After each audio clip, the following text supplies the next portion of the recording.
we thought teaching our son at home would mean sitting at a table with flashcards and worksheets, we could not have been more wrong. The real breakthroughs did not happen during structured lessons.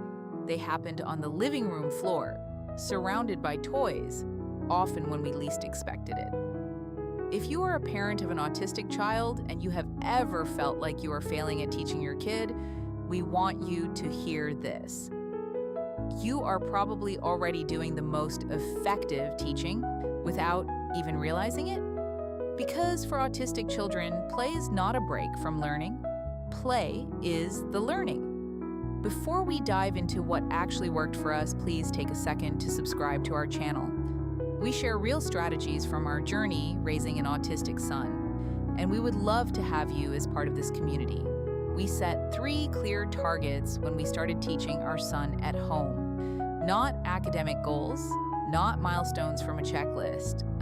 3 things that would make everything else possible.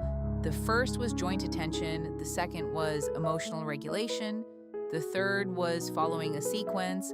Everything we did circled back to these 3 targets, and the play activities that moved the needle on these targets were not the expensive therapy tools we bought online. They were shockingly simple.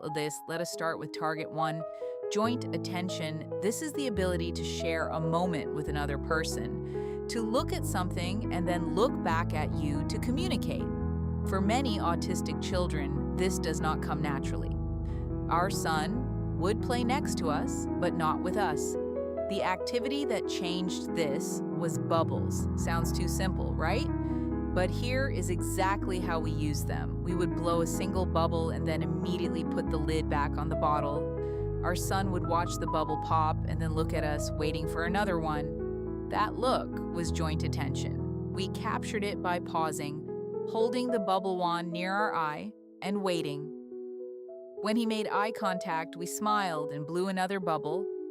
We did this for maybe 2 minutes at a time, multiple times a day. Over weeks, those 2-minute sessions built a bridge. He started checking in with us more during other activities too. The key was not to overwhelm him with a flood of bubbles. It was the pause that did the work. The pause taught him that we were part of the fun. Another activity that built joint attention was playing with a flashlight in a dark room. We would shine the light on the wall and make it dance. When our son looked at the light and then back at us, we handed him the flashlight.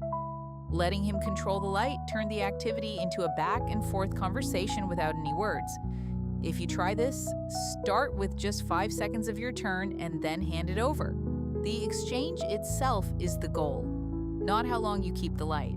Target 2 was emotional regulation. Our son would get overwhelmed quickly, especially during transitions or when a toy did not do what he expected.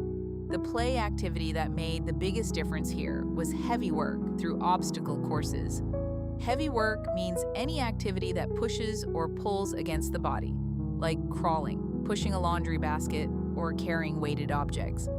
We built a simple obstacle course in our hallway using couch cushions to climb over, a blanket to crawl under, and a small laundry basket filled with soft toys that he had to push from one end to the other. We did this before any challenging activity, like before sitting down for a snack or before getting dressed. The deep pressure input regulated his nervous system. He went from having meltdowns several times a day to being able to handle small frustrations without falling apart.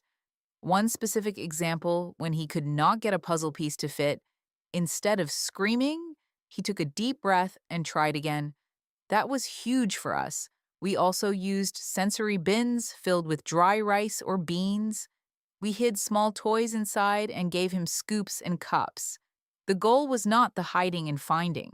The goal was the sensory input itself. The feeling of the rice running through his fingers calmed him in a way words never could. We kept a bin ready at all times and brought it out the moment we saw the first signs of overstimulation. It gave him a safe way to self-regulate without us needing to talk him down. Target 3 was following a sequence. Many autistic children thrive on predictability, but they also need to learn how to follow multi-step instructions. The play activity that worked best was a visual schedule built into a treasure hunt. We drew 3 simple pictures on sticky notes. First picture, a pillow. Second picture, a blue toy. Third picture, a book. Our son had to go to the pillow, then find the blue toy, and then bring the book back to us. Every time he completed one step, he got to peel off the sticky note and hold it. That physical act of removing the note gave him a sense of accomplishment and a clear signal that the step was done. We started with just 2 steps and worked up to 4 over several months. This translated directly to daily routines. He began following the sequence of washing hands, drying them, and sitting at the table without us having to repeat ourselves 10 times. We also played a game we called What is Next? We would act out a short sequence with toy animals. For example, the duck went down the slide, then the duck went in the pool, then the duck got a towel.